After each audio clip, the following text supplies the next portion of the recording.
నమస్తే అన్న, అందరికీ నమస్కారం. భారత ప్రధానమంత్రి నరేంద్ర మోడీ గారికి నిన్న అమెరికా అధ్యక్షుడు డొనాల్డ్ ట్రంప్ అయితే ఫోన్ చేయడం జరిగింది. ఫోన్ చేసిన తర్వాత ఏం జరిగిందని చెప్పేసి నరేంద్ర మోడీ గారు సోషల్ మీడియా వేదికగా ఒక పోస్ట్ పెట్టడం జరిగింది. అధ్యక్షుడు ట్రంప్ నుంచి ఫోన్ కాల్ వచ్చింది. ప్రస్తుతం కువైట్ మరియు గల్ఫ్ దేశాలు పశ్చిమాసియాలోని పరిస్థితి పైన ఉపయోగకరమైన అభిప్రాయాలను మేము పంచుకున్నాము. వీలైనంత త్వరగా ఉద్రిక్తతలను తగ్గించి శాంతిని పునరుద్ధరించడాన్ని భారతదేశం సమర్థిస్తూ ఉంది. హార్ముజ్ జలసంధిని తెరిచి సురక్షితంగా మరియు అందుబాటులో ఉండేలా చూడటం ప్రపంచం మొత్తానికి అత్యవసరమని చెప్పేసి శాంతి స్థిరత్వం కోసం చేసే ప్రయత్నాల గురించి సంప్రదింపులు కొనసాగించాలని చెప్పి మేము అంగీకరించినట్లు భారత ప్రధానమంత్రి నరేంద్ర మోడీ గారు తెలియజేశారు.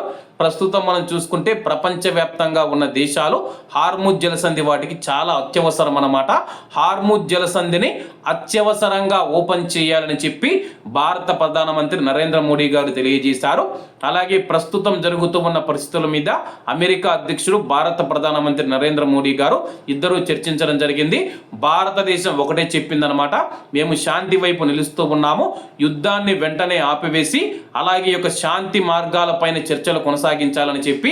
అలాగే డొనాల్డ్ ట్రంప్ మనం చూసుకుంటే కానీ ప్రస్తుతం ఇరాన్తో మేము చర్చలు కొనసాగిస్తూ ఉన్నాము, అవి సఫలమైతే యుద్ధం దాదాపు ఆగిపోతూ ఉంది, అవి విఫలమైతే ఇరాన్ మీద మళ్ళీ దాడులు కొనసాగే అవకాశం ఉందని చెప్పి డొనాల్డ్ ట్రంప్ ప్రకటించడం జరిగింది.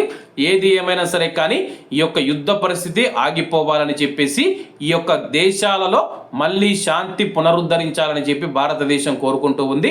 హార్ముజ్ జలసంధి ఏదైతే ఉందో హార్ముజ్ జలసంధి గుండా ప్రస్తుతం ఓడలైతే ఒక్కొక్కటిగా బయటికి వస్తూ ఉన్నాయి. భారతదేశానికి సంబంధించిన ఓడలు కూడా హార్ముజ్ జలసంధిని క్రాస్ చేశాయి. కాబట్టి అందరూ బాగుండాలి, అందులో మనం ఉండాలి. అందరికీ నమస్తే అన్న, జై హింద్.